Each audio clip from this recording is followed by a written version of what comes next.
ఇక బాలయ్య బాబు కొడుకు సినిమాల్లోకి ఎంట్రీ అవుతున్నట మోక్షజ్ఞ. ఇక దానికి నిర్మాత తేజస్విని అట. చిన్న కూతురు, ఓకే, చిన్న కూతురు, బాలయ్య చిన్న కూతురే అలా మరి అన్న అవుతాడో తమ్ముడు అవుతాడో, తమ్ముడు ఉండొచ్చు బహుశా. తమ్ముడికి ఎంట్రీకి నిర్మాత ఆమెనట.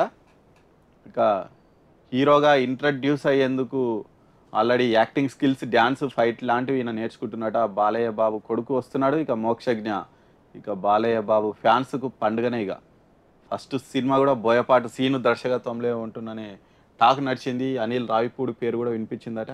అయితే వీళ్ళు ఎవరు కాదంట, ఇప్పుడు సెన్సేషనల్ డైరెక్టర్ ప్రశాంత్ వర్మ పేరు తెరపైకి వచ్చిందట. హనుమాన్ మూవీతో పాన్ ఇండియా హిట్ కొట్టిన ప్రశాంత్ వర్మనే మోక్షజ్ఞను ఇంట్రడ్యూస్ చేయబోతున్నారట. మరి ఫస్ట్ మూవీ వాళ్ళ చిన్న కూతురే, బాలయ్య బాబు చిన్న కూతురే ఇక్కడ నిర్మించబోతున్నట. చూడాలి మరి బాలయ్య బాబులాగా మరి వాళ్ళ కొడుకు కూడా హిట్ అవుతాడా. నందమూరి వంశం నుంచి ఇంకొక వారసుడైతే రాబోతున్నాడు మరి.